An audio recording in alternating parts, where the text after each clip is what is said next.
So start the show at 3, 2, and watch very closely now. 3, 2, 1. Bzow! Check that out. We want the fun. Gotta have that fun. Is it okay if it's okay if like when the bread touches the fries? Do I really want to just stand still and cast a lightning bolt? No, I want to avoid you and shove a lightning bolt across. I just crapped my alien pants. By the way, I just want to let you guys know. You hate all of us, and we're fired. I've released poison into the AC system. You all have about 5 minutes left to live. So much news, like all this stuff to talk about. No, there's been some stuff, but it was all boring. You didn't go with C. Well, you need to go with C. And our friends, we combined. You've told that story. We combined. Have I told it on the podcast? I'm pretty sure you have. Well, I'm telling it again. Because I just realized as I was reading this that this game's already been done. They even made a show about it. It's called Yu-Gi-Oh! And go watch it. This is Boards and Swords. Hey, welcome everybody. Welcome to Boards and Swords. This is a podcast with bad jokes, good folks, and some board games as well. I'm one of your hosts. My name's Chris Redshaw. Normally I would throw this over to Philip, but he went to Vegas and burned out. So I'm going to flip it over to Mr. Shaun Pearson. How's it going? Hello, thank you for having me. Or as I tell my wife, that guy from Canada. The only guy from Canada. There's Yes, only one person there's only here one. now. So, yeah. So Shaun, Glad to be here. Thank you. Shaun's taking it, filling in Phillips. You even got you even shaved your head for it. Yes. And I'm going to talk about Power Rangers a lot.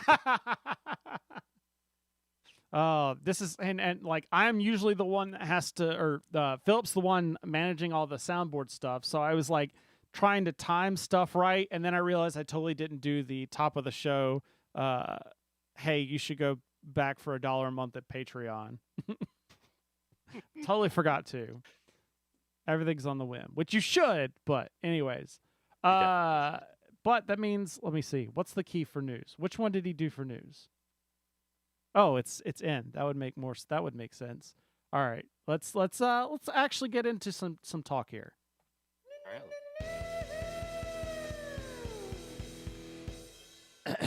Are you ready for these? You ready for these bad jokes here? I am very excited for them. All right. Why do Star Wars smugglers suck at basketball? Because they only hit the outer rim. Oh!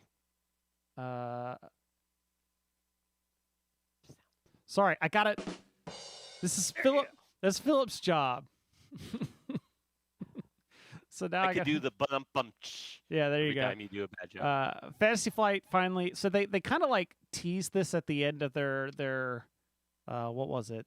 It was their Gen Con, but we didn't go to Gen Con, so we did it like 2 months after Gen Con.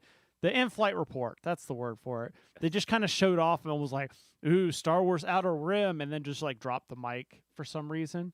But they announced finally, officially, the Unfinished Business expansion. There's a lot that goes on in the outer rim of the Star Wars galaxy, more than can fit into a single board game, and that's going to be Star Wars. I like this: Star Wars : Outer Rim : Unfinished Business. It's a lot of colons. That's a lot of colons. So this expansion comes with new content for this terrific game, more than doubling the amount of cards in the game, and featuring more of everything that made the base game so special, as well as some exciting new features for you to enjoy. With more encounters to confront, more things to do, and more characters to meet and play as, this expansion is an absolute must-have for any fan of Outer Rim. Looks like there's some new dice here. We got the, what's her name, with the goggles that was in Episode 7. And some other ships. Now, have you played Outer Rim? I have. I played it a few times. What'd you think of it? I thought it was fun. It's been a while since I played it. It was fun, but it was a bit on the long side. Gotcha. What you had to do whenever I play it. But that was always I think 4 players, and I feel like his sweet spot for it is probably like 2 or 3. Yeah. Yeah. Yeah, I have. It's been on my want to try, but I want to try it before I buy it kind of thing, unless I find like a good deal. But if you look at like pretty much everybody's reviews, like I remember when it came out, like all the reviews were saying is it needs more content. Like that was the big gripe, is if you play it over and over again, you just keep seeing the same items, same cards, same missions, and like it just needs more.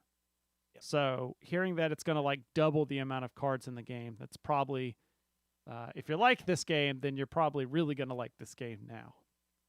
So, all right. I know a lot of people who really liked it. So. Yeah, well, I mean, if you're Star Wars, then you're probably going to like it regardless.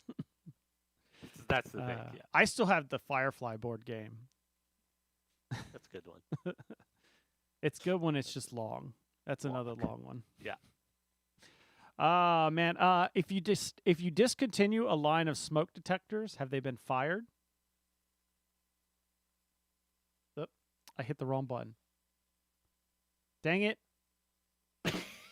I wasn't on the right screen. All right, it's okay. I can edit this in the actual, it's going to be terrible for video, but when it comes out on audio, it'll be perfect.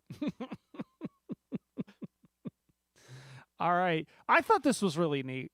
Monty Cook's game is going to release a Cypher System book that's called First Responders, a new role-playing game that focuses on real-world heroes that battle floods, pandemics, earthquakes, and other crises.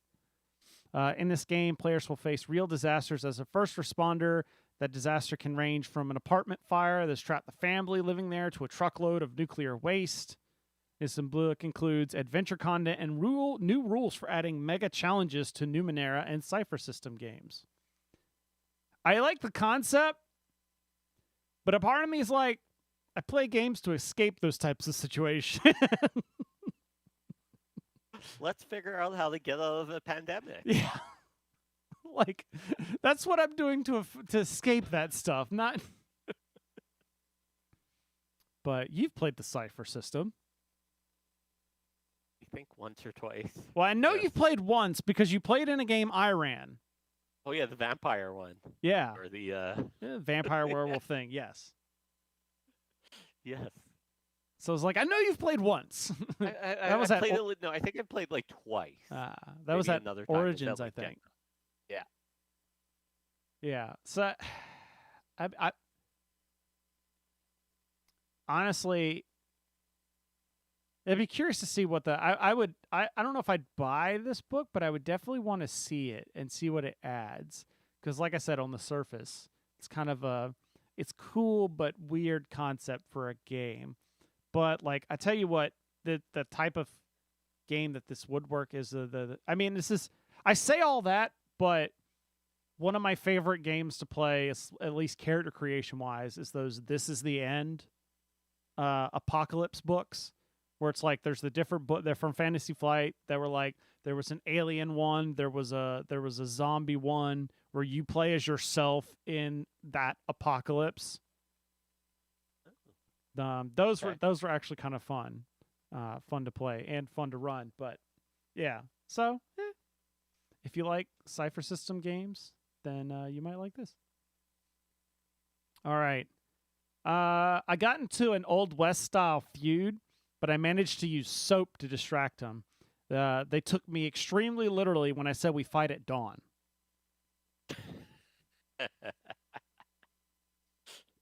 That one took me a couple seconds to get. I'm just going to have to click this. Will my ring of water elemental control work in the flood scenario? Maybe. If your ring of water elemental control is an inflatable hoop. That's your flood control scenario. It's just one of those little I forgot what they're called, the little donuts, the inflatable baby donut things. Floaters? Huh? Floaters? Well, those are for the arms, right? I guess so, yeah. But you know, I think everybody knows what I'm talking about, the donut thing you sit in. But we're getting a new Catan. Catan Studios teases Dawn of Humankind. Released in 2022, so I'm assuming this is probably like a Gen Con thing. New title sends Catan back to prehistoric times, similar to Settlers of the Stone Age, which won an award at Origins 2000. So I wonder if this is just like a reboxing of that game, like almost like a second edition of that game. Because you know how they took like Starfarers and did like it's no longer Starfarers of Catan. It was, like Catan Starfarers, and they like trimmed everything up and made it nicer. I wonder if this is that kind of thing. I would say, given that the original came out in 2003, there's probably a very good possibility. Yeah, like it's probably not like a 1-to-1 thing, but I bet it like heavily draws upon kind of thing.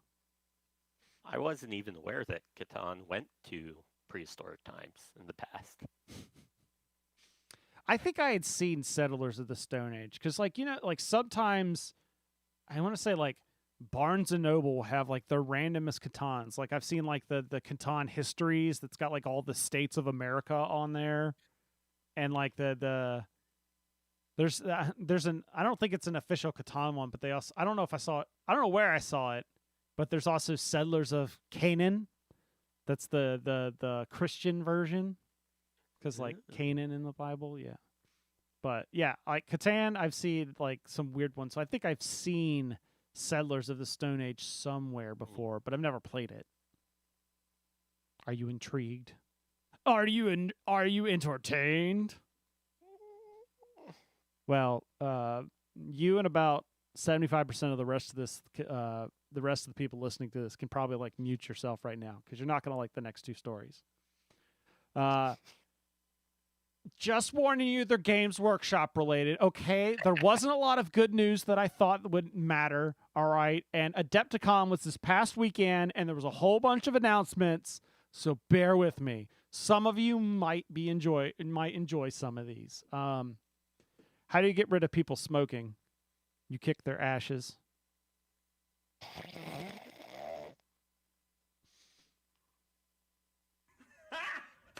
Got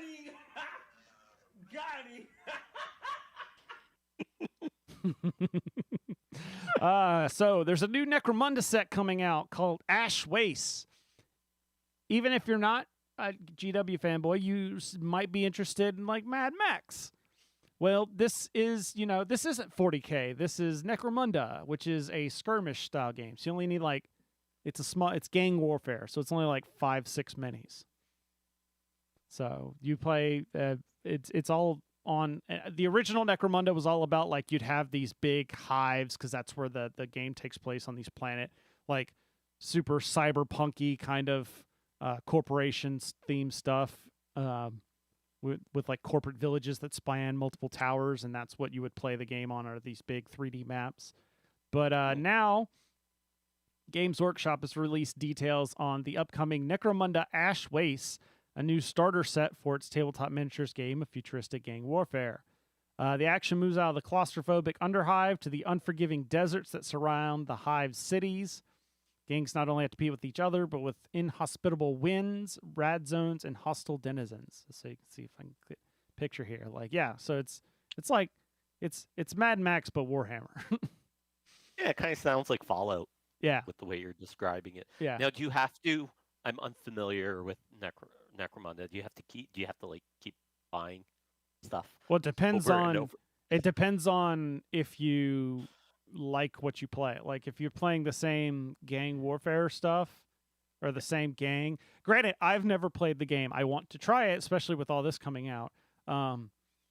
But like if you play the same gang, that you don't need to buy anything other than if you want to buy like new terrain to play on, if you just want to vary your game up or something. Sometimes they'll come out with like books sometimes that may have like new stuff for your thing, but a lot of those rules are also available in like list builder type apps. Like people will take those, if point changes, they'll update like the apps kind of thing, like unofficial app kind of things. Like you don't have to buy stuff is what I'm getting at for like the books and stuff, other than the whatever minis you decide you're going to play with. So like realistically, you could buy, if this sounds interesting to you at all, you could buy this box set. Now granted, I fully expect this box set to be like $200, but you could buy this box set and just play forever. So, all right, and then if you're like me, the one person in Canada, it's gonna be like $500. Oh yeah, that's true. 200 US. Well, granted, I'm converting it from like, because they usually release prices in pounds, so Pounds. That's right. they'll be like, oh, £150, and I'll be like, nope, that's $200. I don't know if it actually is, but it usually ends up working out to be that way. But I mean, they make some beautiful minis. Hold on, I was trying to see if the picture I had was very far away zoomed. To try to see if I could Very get a tiny. Yeah, I was trying to see. Now you can see some of the definitely got like Sand People vibes. If you like Star Wars, there's some like Sand People riding. Although that looks like a giant praying mantis kind of thing. Actually, it reminds me of the dude from like A Bug's Life, like the evil grasshoppers in A Bug's Life. Oh yeah. That's what those dudes look like. But here you got vehicles. Now, the normal Necromunda didn't have vehicles, at least from what I understand. So it's kind of interesting that they're going to add vehicles. I know some people are kind of wondering how that'll work, because it's usually on very packed kind of spaces. So there you go. The terrain is really cool. Yeah, the terrain does look really cool. Up in the air. Yeah, because that's the Necromunda is a game that features a lot of like 3D aspects to the rules instead of like everybody's playing on one level kind of thing. All right. Last news bit. Why is it bad to forsake Greek gods? Because heresy's all.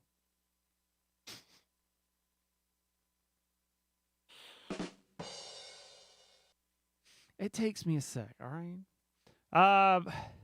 This is another one I included because of how big it is that people, even if you've never played Warhammer, you know about Horus Heresy, probably. There's a good chance.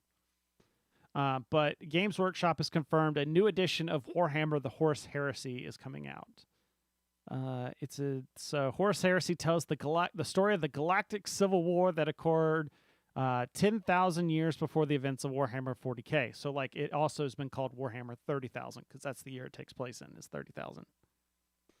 It's told through dozens of published Black Library volumes. So yeah, there's like a 30-book series on it, which I started reading. I started reading the first book because I was like, because of this story, I was like, I know. So like the overall story of Horus Heresy is one of the Emperor's top like right-hand man gets corrupted by chaos and basically lures half the Space Marines to now go against the Emperor and fight on behalf of Chaos Gods. So it's all about that. That's the heresy piece. So that's and they say it's the Galactic Civil War because like all the other I was asking somebody because I happened to be near a Warhammer store after this came out, and I'm like, why does this need to be a separate game? Like, why can't you use regular 40K rules? But it's like, okay, we have different models because it's a different time period, whatever. And he was explaining things like, it's a different time period, and like in the past, it focused on a specific rule set, and people like that rule set, so maybe they want to go back to that kind of rule set. But also, he was talking about like, also, nobody's playing like the alien races during Horus Heresy. Like during this time in the galaxy, everybody else was just lying low because humanity was just all out attacking each other. So they're like, we're just going to chill, let you two wipe each other out, and then we'll come back and take... So, like, you're only playing Imperial versus, Chaos in this. You're not playing Orcs or the Eldari or, the Necrons or any of that. You're not playing all that. You're playing humans of some type. So, there you have it. There's your news. So that was a very, very new segment. What? Awesome. It's a very, very new segment. Well, I try. Oh yeah. Like I could fill it with just Games Workshop stuff and Fantasy Flight stuff if you want, and not to say that I haven't done that before. But I try and at least vary it up for some people that I look at what could I talk about. Like I'm not going to talk about some random Stefan Feld game coming out because I can't talk about that. Sure, I could make a joke about it. That part's easy. But I can't. It'll just be me straight up reading the news piece and then be like, "Yep, that's a thing." That's fair. That's awesome. So I can't contribute to any of those. So, but awesome. Well, that's your job is to play the straight man and just be like, "Yep, that's a thing." Hey, you That's answered that. you asked a question about Necromunda. That helps. Necromunda. So did you actually have Power Ranger stuff to talk about, or was that just a joke? No. It was in the show notes, so I wasn't sure. Yeah. I do want to play the Power Rangers deck building game. I have not played that one. Yeah. I do want Did to you play see that they got the new expansion, the RPM coming out? I Getting did. gear. Yep. Oh, speaking of deck building games, that sounds like a perfect transition for your Transformers talk. Mm-hmm. I had somebody. I think Rusted Beetle in our Slack was talking about the Transformers deck building game in like one of the last shows, and I was like, "Ooh, you need to talk to my friend Shaun." Yeah. You want me to go right there? Go for it. Yes. So I have played the Transformers. I think I had messaged you right after, and I think I'm being a bit bitter about the Transformers deck building game too, because so my kind of core gaming group, we had like our first game night in Yeah. 2 years or whatever. Yeah. And this was the game we played. This was like Oh, I thought you were Like it's- telling me you were thinking about bringing it. Oh. no, we did land up bringing it, and then it was a complete. So I will preface this by saying I think in the Transformers deck building game from Renegade, there's a good game in there somewhere. There's a good game. That's a Because great way to start off. Yes, I had initially played it at 2, and it was okay. It was enjoyable. It wasn't too long, but then once we played it at 4, it took like 2 hours to play at 4. And the rule book is, you were talking about this last episode about what people want from more publishers.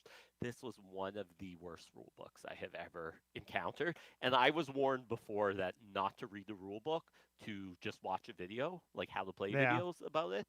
And I did. But we had to go to the rule book. I was going to say, but that doesn't help you when you're playing and you need to look up a rule. Yes, exactly. And it's just like someone took a canon of text and just barfed it out on pages. Which that's awful, because it's like, Renegade, you know better. Like, you should know better. And it wasn't even that when there were kind of questionable things that came up in the game, they didn't actually solve them. Right. The rule book, which was what was really frustrating about it. And we went on like BGG after to like figure out what was happening. And people had the exact same problems with it as we, so it wasn't just us. And it's hard. It's pretty neat because you just kind of move. You have your characters and you move around the matrix, and you're trying to go recruit dudes. And that's kind of all you do. Then there's all these little things in the game that muddle things up a little bit. The other thing I had really big problems with, and conveniently they just announced it, is that you could tell that they sold the game and they sold you just the Autobots part of the game. Yeah. You could tell that by reading the cards that there's a Decepticons part coming. Right. And conveniently, an expansion was announced shortly after. Yeah, and it's the Decepticons one's another full box you could buy by itself. Yeah. So it was like, it felt like one of those video games. You know, when you buy a video game and then you see people being like, "Oh, there's all this extra stuff on the disc, but it's locked." Type thing. So that's what it felt like playing it. So I was, not a huge fan of it. Okay, fun side tangent.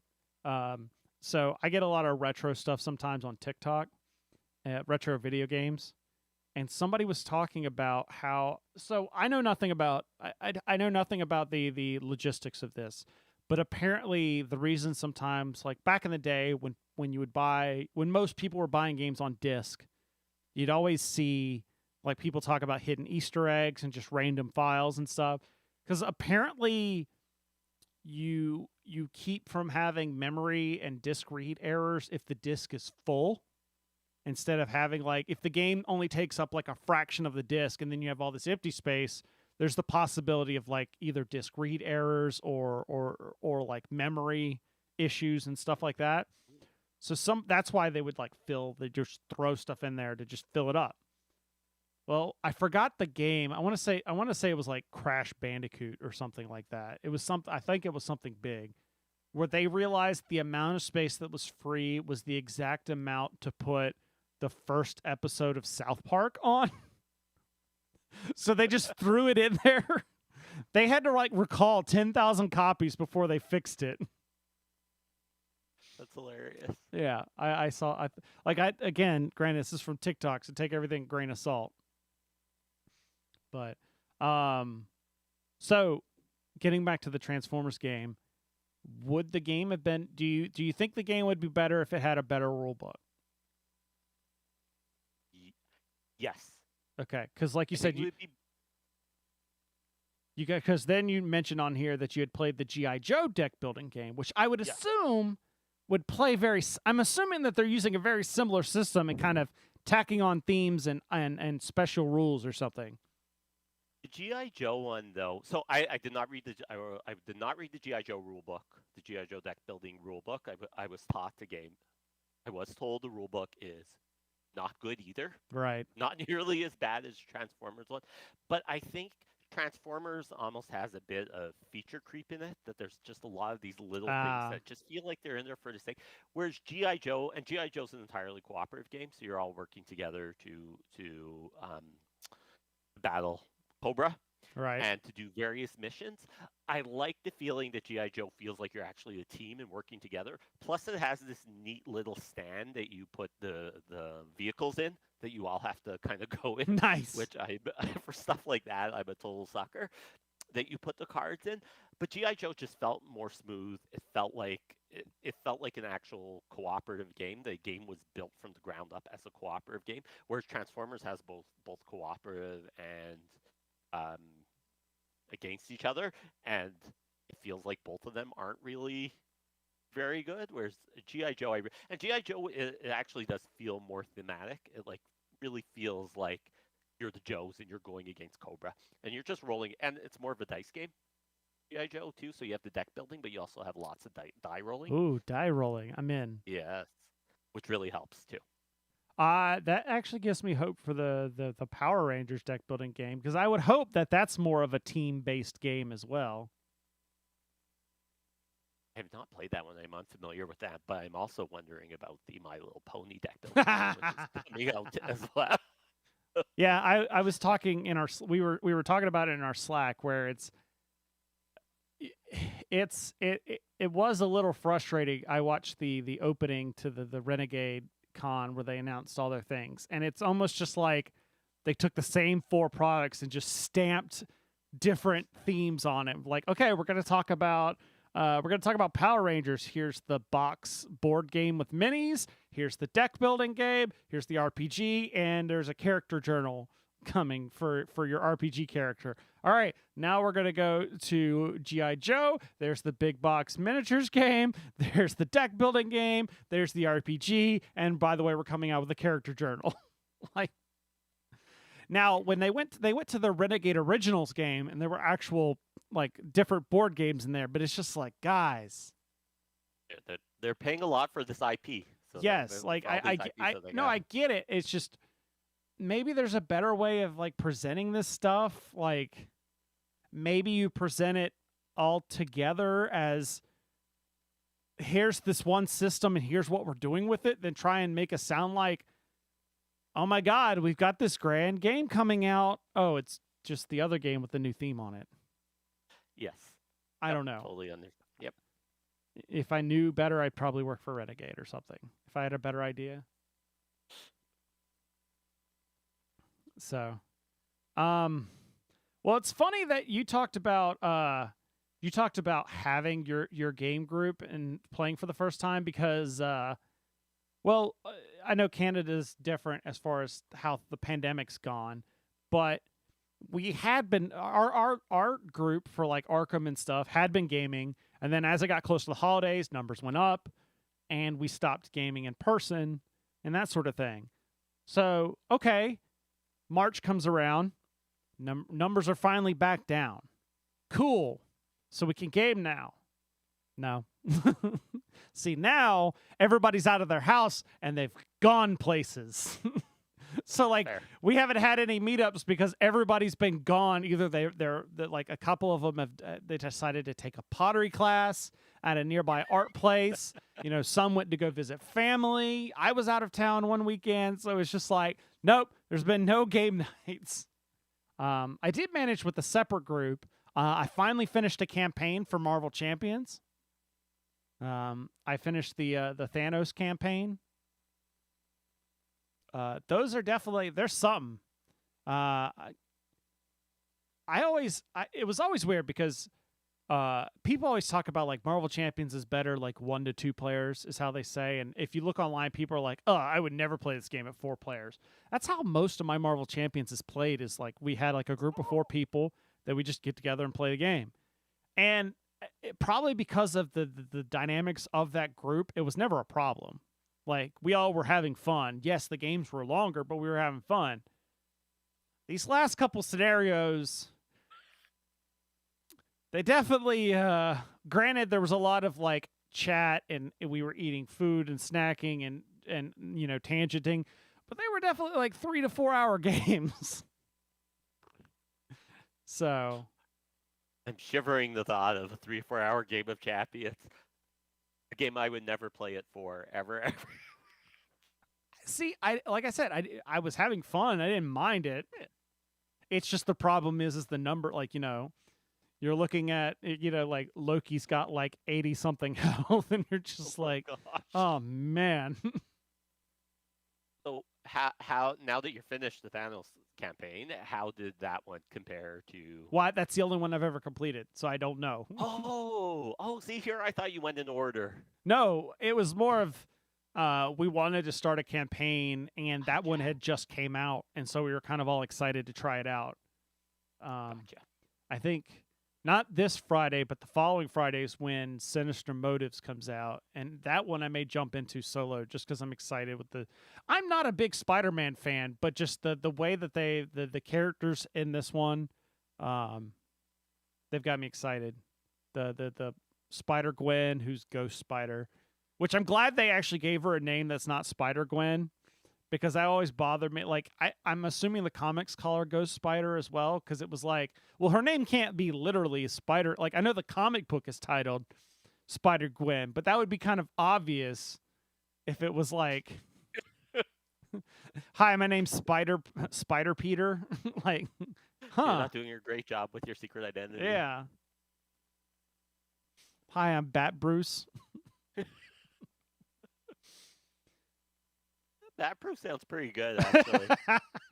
I'm just imagining like, oh god, now I have this weird mashup of Harvey Birdman, but with like a Batman mask, like Harvey Birdman, Attorney at Law, that comic or that cartoon, but he's got a Batman mask on instead, and it's just like him running like Wayne Enterprises. Be pretty funny. Where are your quarterly reports? You didn't put a cover sheet on your TPS reports. My wife and I watched Office Space again the other day. That was great. Mm-hmm.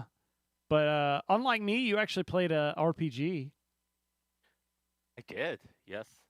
Yes, Animal Adventures, which I'm assuming, actually, I'm pretty sure, like every RPG I've ever played, I'm pretty sure you're the one who initially told me about it. Probably. I feel like at some point I was asking you about, like, cat minis or an RPG with cats or something, and you had pointed me in the direction And I of sent you this thing. Yeah. Yeah, From of Animal Adventures, which is, it's like a very slimmed down version of D&D, of 5e, but directed more at, I'd say, very young gamers or very newbies to RPGs like me. Yeah. But once you get past the starter kit, which is a very quick,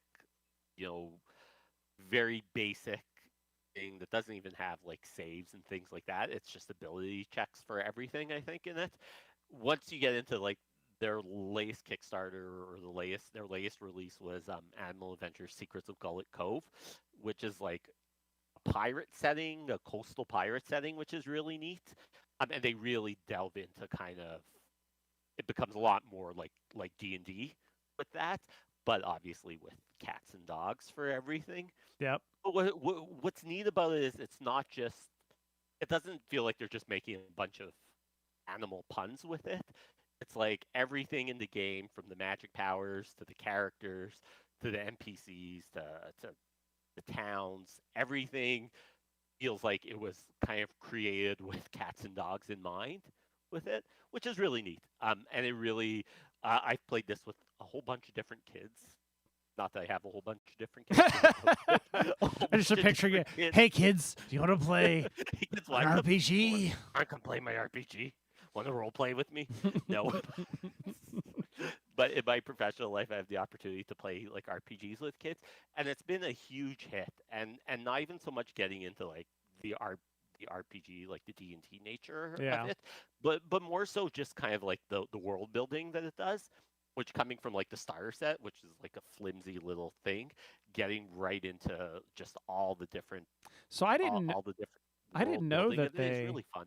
I didn't know that they had. I only knew of the start. Like, well, so I knew of the minis because I think it started as minis first, and people love the minis so much. So like, please make a game system. So then but I didn't realize there was other content besides the starter box for the RPG. Yeah, and there's a lot of content in there. Like there's a whole bunch of material to dig through, which is really neat. It's a bit overwhelming for kind of a D&D newbie, because it is based on like that 5e kind of set. But it's been really fun. It's been really fun to kind of do with my daughter as well, to kind of just dig through it, which is really nice. And the minis are the minis are very tiny. I should have brought some up. They're very tiny. I showed some on screen. Yeah, but they're nicely detailed, which is nice about them. But I tried to paint like a couple of them. They're just too tiny for my very mediocre painting skills. Oh, that's where you just go with the contrast paints or the speed paints, where you can just throw basically a wash on them. Boom, you're done. That's my plan. I have my speed paints are coming. They're coming. So as soon as they get here, that's probably going to be the first thing. My daughter is very adamant that I paint those. So nice. They're gonna get speed painted. Yeah, every time I'm in the store, I always take a picture and end up showing it to like Chloe, and she always is like, "Oh, they look so adorable," but that's as far as it gets. That's fair. Speaking of painting, I've been doing a lot of painting because, go figure, like I hadn't been painting at all like the past 2 months, but go figure, once you start playing Warhammer again, suddenly you want to start painting Warhammer miniatures again. So I had a bunch of my Grey Knight figures that had just been like still boxed up, or that I had never finished building, to just like fill out my armies if I needed them. And I finally got them assembled and painted and stuff. But I was trying to do some like experimenting with bases, because everybody always you didn't base your minis when like you paint the mini, but you don't like do anything to the base. And so like what I've done in the past is like very simple stuff. Like maybe I'll take like Army Painter has, or every company has like little tufts of grass that you could peel and stick and put on there. So I'll do that sometimes. Gale Force 9, and again, everybody has these. They have like different powders that you can do. Like there's a dirt one, and there's like snow and like grass. And so like I'll just take Elmer's glue and just cover the base in Elmer's glue, and then just dump it on there and then shake off the excess. So I've done that before, but I was getting kind of tired of doing all that. Like I wanted to do something new, and especially I'd gone to where I was asking the guy about the Horus Heresy stuff. I'd showed him a picture of the one of the Dread Knights that I had painted. One of the Dread Knights, which is here, if I could bring it on screen. This guy here, one of these guys, but he had a blank base. So, and he had been like, "Oh, what are you going to do to base that?" And I was like, "I don't know." I was telling him like, "This is what I've done in the past," and he showed me some cool stuff. So, anybody that's painted this stuff before, this is probably going to be like, "Oh yeah, you didn't know about this." But they have these texture paints, and I'd used some of them before, where like it's very gritty, so you can get like texture to it. So like I've seen it with like sand dunes and stuff, so you can like pull it out and kind of press it on, and then it hardens and you can make different shapes out of it. I don't usually do a whole lot with it, but I had those, but I didn't know about these. So they have these. Some people call them Crackle Paints. I don't know how well this will show up on the screen. So what happens is when you paint this on, it's really thick. And then as it dries, it shrinks so that you can get cracks to form. And so like for these models that I've got on screen, like one of these I painted like with a blue underneath, and one I painted with like a green underneath. And then I used this black crackle paint on top. And so like as it shrinks, these cracks form. And then now you can see the green in between the cracks in that black. Let's see. I think I took a picture of. Let me see. I'm trying to find. I took a picture somewhere. Oh, maybe I didn't. Crap.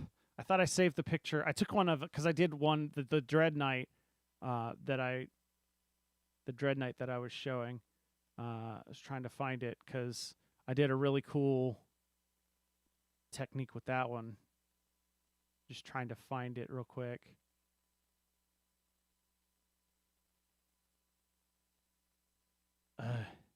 Man, I take a lot of pictures and send them.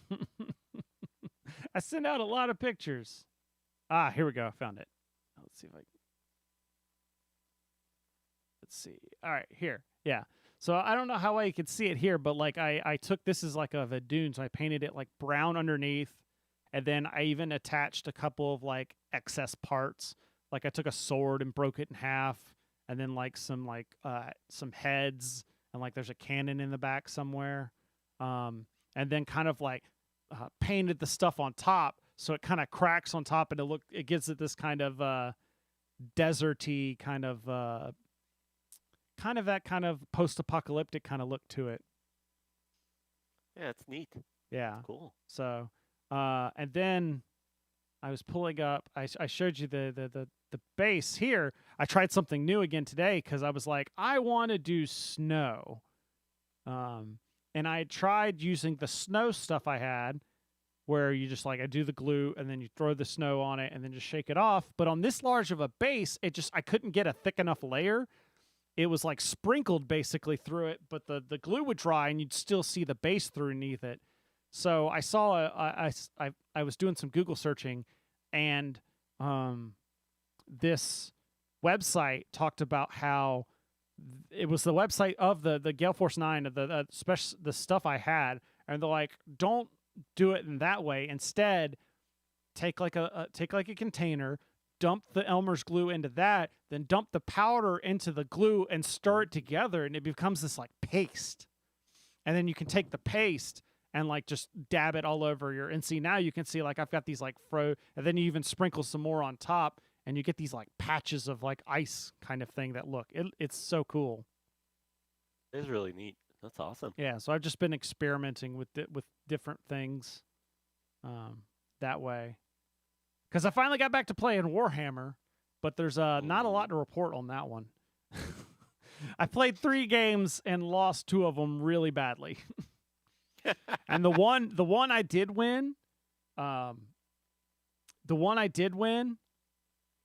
it was like, granted it was a good game, but it was like neck and neck. It came down to the dice rolls. Like this is one where it's like if the dice had rolled like one side any other direction, I would have lost. Because like this guy, again, he had just like destroyed all my stuff except for like my one warlord, and I managed to go in and survive all of his attacks and clean up his crew. So it was tense. Like we were both on edge waiting to see how the dice roll worked, but it was definitely, I don't consider that a winning. There was no winning strategy there for me. This is what happens when you don't play in 3 months. It's like you just forget. Take what you can get. Yeah. Oh no.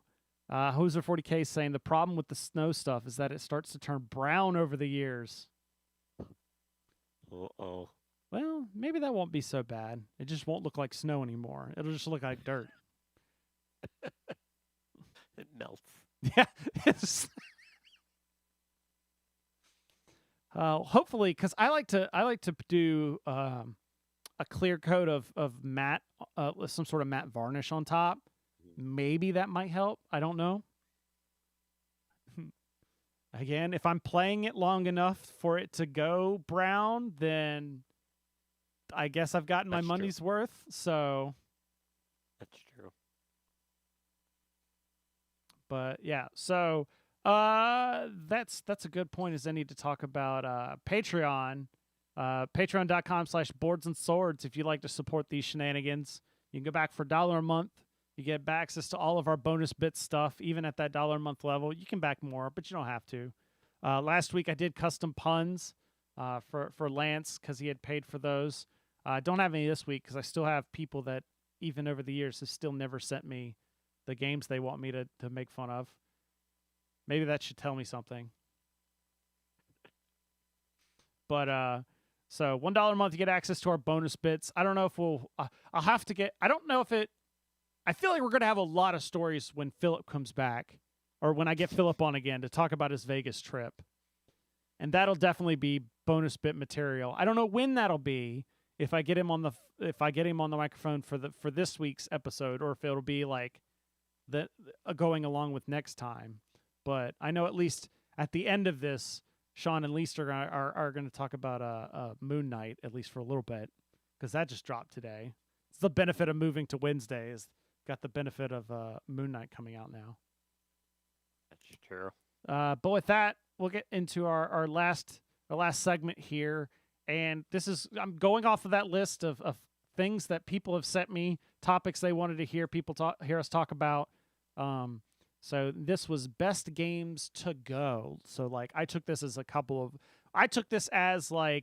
of different ways. It could mean A, you're at the bar, you want to or like at a restaurant, you've just put in your order and you want to play something with some friends while you're waiting for food to show up. Or B, maybe you're on an airplane, don't have a lot of table space, or you don't have like you don't have like a lot of space to carry around stuff, so you need something small, compact. Or I even mentioned in the chat room earlier, you're going over to a friend's house for a social event, not necessarily a gaming event, and you don't want to be that guy that shows up to the non-board gaming social event with like this huge bag of games. So you just want like one or two small games that like when there's a lull, you whip out and be like, oh, we'll just play this. So, what's your go-to in that, Shaun? When I'm being that guy and showing up in a non-board game thing, or do you mean just in general? Just in general. What would be your go-to in those scenarios? Any of them. Any of them? So my go-to is Llama for all these Is that a Haba game? No, Okay. it is. I don't know who it's Reiner Knizia's game that's basically Uno but like up one level. Gotcha. So Duo. And I don't know. I've never played Duo, but it's basically, yeah. And the only issue with that, yeah. So it's basically just it's a card game, and what you're trying to do is you're trying to get rid of it's golf style, golf points, and you're trying to see who's going to have. Once someone gets to 40 points, game's over. Whoever has the least points wins, and you're basically just trying to get rid of your hand over and over. So this won the Spiel in 2019. It looks like it is an amazing. I've gone through. I'm on maybe my 4th deck of it now. Oh my god! It is played so much, and it is one of the games I get the most laughs out of, just because there's so much just like craziness that happens during it for a game that only has cards 1 to 6 and some very happy partying llamas on it. That's all there is to the deck. I got to tell you, I'm looking at the art here. This box cover does not scream fun. Like it does not scream Chris Renshaw would like this game. It is so much fun. I can guarantee you. I'm sure I would, but it would have to be somebody else would have to show me the game. Like I'm not gonna. Like if this was at a con, I'm not sitting down at the booth to try this out. This would have to be again on the go. I'm at like a restaurant and someone's like, "Oh my god, I just picked up this game. It's so great," and played it. Yep. For sure. It says it's been reintroduced by Llama Dice. Oh, there's like 3 or 4 or 5 versions of it now, which is annoying. I've only ever played the original one. I haven't played any of the other ones, and I'm happy with just not playing them, not to ruin my love of this game. So I will not play any of the other ones. Yeah. So that's probably for me the longest. I used to have this where there'd be one game, and in fact, the box got so ruined this is that way for me. And the cards, I probably could pick up a second set, except for I haven't played it in a while. So, but when I did play it, I was playing it like all the time. But Love Letter was this game for me for a long time, because I managed to take it and put it in such a small box, since there's only so many cards, that it just slipped into like a backpack super easily. Specifically, Batman Love Letter. Yep. Because of course. Yep. That's my favorite implementation of Love Letter. Yeah. But yeah, that was mine. It's only a handful of cards. It's very easy. Very easy container thing of play. Very packaging is small. There we go. It's a small a lot of game in a small package. So that's what I was thinking. And I sat here coming up with lists. There's a lot of these that, like, any light card game kind of fits this area. Like, I was just sitting here thinking, Sushi Go. Yeah. Fits in. Not the part. I don't know about the party. I've never played the party one. But the one for me now is Taco Cat Goat Cheese Pizza. I have not played this, but I have seen it. I've seen the box. I have not played it. You would know it. You would know it if you played it. Yeah, no, I haven't. It is a laugh. It is definitely. It's that, Imu Jedi agrees with you. It's quick, fun, and easy. So is Taco Cat Goat Cheese Pizza. It's quick, fun, and easy, but it hurts if you slap your hand down too hard. It's got that thing where you're just like, man, I did not mean to do it that fast. I probably would really enjoy that. Actually, the first game that came to mind when I thought about this was actually Happy Salmon, but not because of the way you think. Like, more because it just doesn't take up a lot of table space. It takes up a lot of real estate space. People space, yeah. People space, but it doesn't take up like no, you wouldn't play this at a restaurant. Maybe a bar, which is where I played it, was in a bar. But the Happy Salmon, of course, now it's not even. It used to be in a very slim package because it would be the little fish shape, like bananagrams looking kind of pocket neoprene thing. Fish thing. Neoprene fish. Yeah. Now it's in like a full-on box, like a regular card game. I don't know if you've seen that. Yeah, gotta have that box real estate. Yeah. It was funny. I have that game because I bought it for a gift exchange and nobody wanted it. Because I did it for non-gamers. Yeah. And so it was for like my family, and I was like, this is a quirky game and it's cheap enough that it falls within the price limits. It was one of those like white elephant things. Yeah. And so it was just one of those like some random guy got stuck with it, so I was like, I'll take it. And to be fair, I also put like escape room games in there because there's a lot of families. Yeah. So. And those the unlock ones, I guess, are pretty good with that. Although they're bigger cards. There's the other one, Deckscape, which is a good one. I keep hearing Deckscape's a lot better for that style of card game. Yeah, they're just like a deck, I think. Yeah. But meaning like, as opposed to Unlock, like I keep hearing Deckscape is much superior to as far as the type of puzzles. But I've not played it. Have you played Skull? That's like the yes. classic bar game because you basically just play with coasters. Yeah. I think you just need like 18 coasters and then you can play Skull. Yeah, and it's just basically like liar's dice or like type of thing. Yeah. But this is where I was talking before the show. As I was writing this, I was just thinking of categories because then it was like, well, just about any roll and write fits in this group. Although I guess there's some roll and writes I wouldn't. Like, I think Cartographers is a bit much because that's got like a lot of like that takes up a lot of real estate because you got the different seasonal cards and the goal cards, whereas like Railroad Inc. is just like the player board's dice. Yes. That's a lot different. There's also like I haven't played a crap ton of them, but like Cat Cafe, that one's also really, really cute because you're building up different cat things, and it uses just regular dice instead of. Oh, that's like with the tower, right? Yeah. Okay. Yeah. Yep. Alley Cat Games, I think, is who does that one. Yeah. Trying to think of other ones that I've played. Oh, plus there's that whole, I have that book I back on Kickstarter, Dice and Ink, behind me. It's just Oh, yes. conveniently in frame, and it's just a book full of roll and writes. That's pretty useful. Yeah. I like what is it? It's Except for I Montauk don't Clever. even think those, you can those get games are I pretty don't even good think for you that. can get this anymore, because I think the it was like a limited Kickstarter run thing, and they didn't make like a retail version. You should go sell it on eBay now then. Oh yeah, yeah. No, it's a great set piece. It was also like, I also put it there because I didn't know where to put it on my game shelf. Like, do I put it with the RPG books because it's a book? Or do I put it with the games because it's got games? Like, I feels weird putting a book with my games. So That's it's fair. there. Emu Jedi says, I played Taco Cat Goat Cheese Pizza with young people. My age shown. Oh no. My problem with that is, have you said you've seen it played? I've heard about it. Oh, okay. So the problem with it, my problem with it is you have like there's the cards that aren't the Taco Cat Goat Cheese Pizza that you have to do things. So there's a narwhal where you have to like clap your hands together like this, and then there's, I'm trying to remember. I think it's like the gorilla. You like have to like scratch. There's a gorilla card where you like scratch like your armpits or something like that. Yeah. And then there's like groundhog where you have to like, I'm trying to remember if it's like knock on the table or something like that. And I could not get them all straight except for the narwhal. I could do that one, and that was it.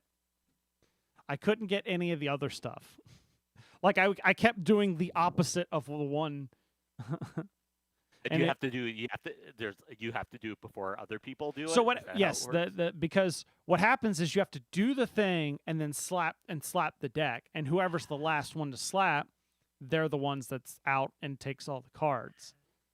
So like you're quickly, this is where the hurting comes in, because you're like slamming your hands together real fast, then like jutting your hand down, and then if you do the wrong thing, you're like, crap, now I got to do the right thing, and then of course you're last.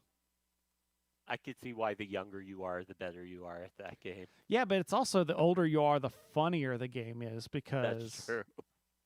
because then you got more stuff like that. We're also getting Hanamakoji is a good quick table game. If you want to go into, I mean, this goes back to, if we're going to go into full size board games, I would hands down do Suro every time, because that one's a game you don't have like a lot of pieces. You have the board, and that's about it. Like, yes, you have tiles, but like it's not like sprawled out like player boards and pieces to keep track of. It's limited to pretty much the square of the player board or the main board. That's true. I really I had put on here, and I think I had kickstarted like both their kickstarters, those like Paco games. Oh yeah, they're like those like gum, like juicy fruit. Yes, like the size of juicy fruit packages. Are those any good? Some of them are really good.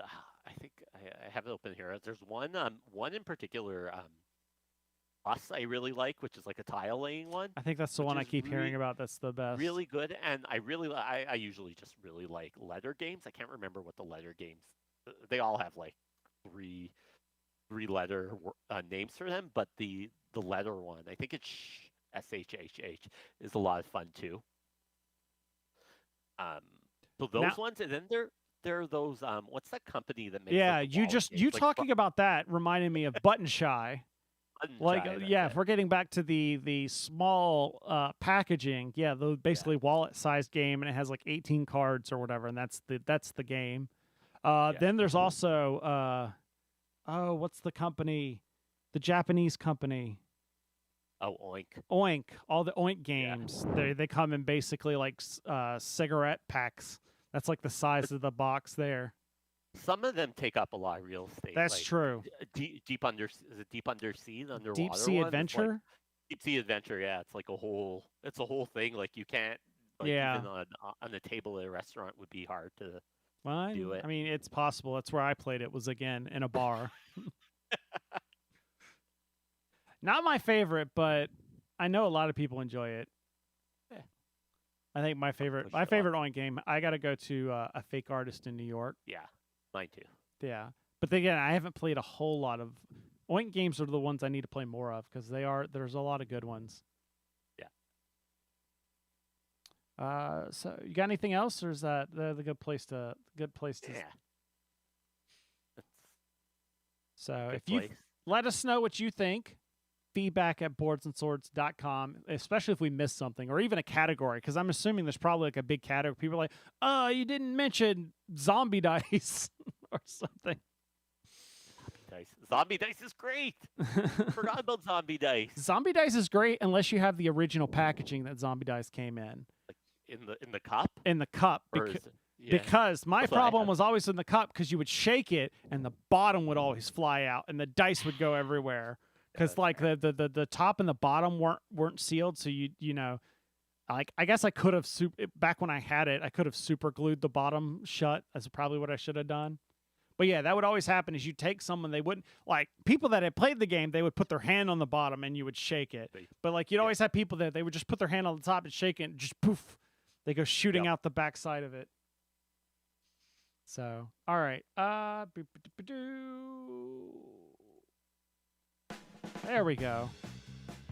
All right, so I got to read Philip's things. That wraps up this week's episode. If you want to watch the show live, we record every other Sunday. Boardsandswords.com/live has the schedule and has the links to all of our streaming channels. If you like this show, boardsandswords.com to see all the other stuff we do. It's also I just started doing a Kickstarter blog post every week looking at a bunch of different Kickstarters. I think I found a scam this week. I don't know. Or I found some sketchy stuff going on. So feedback at boardsandswords.com. Like I said, we're on facebook.com/boardsandswordspod. I'm at Boards and Swords on Twitter. Shaun, where are you at on Twitter? I'm at Shaun_SLP. Nice. Are you anywhere else, or you do the Facebooks or the Instagrams? Yeah. Do you do Mostly just Twitter. the Tiki Talks? No. I'm also on Instagram as Boards and Swords Chris. Once again, thank you for listening. Please check out boardsandswords.com/Patreon or patreon.com/boardsandswords. I saw one thing and read another. To help support the show, we'll be back in 2 weeks. Thanks, everybody. It's in the chat room. Seeing some good nights there. Thanks for hanging out and chilling with us. We'll see you next time. In the meantime, remember that every gamer has a story, and sometimes it's only because of a roll of the dice. It's a good story, though. It's a good story. Especially if you're playing Warhammer. Especially if you're playing Warhammer. It's like that kind of tale. They just like go up to the bar with like, barkeep, ale. Let me tell you the story of the time I lost in Warhammer 40k. It is an epic tale.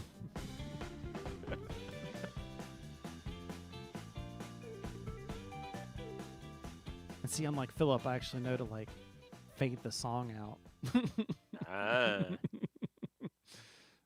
Somebody dice in 40k. That's true. Uber branches in there. So good night, everybody. Thanks for joining with us.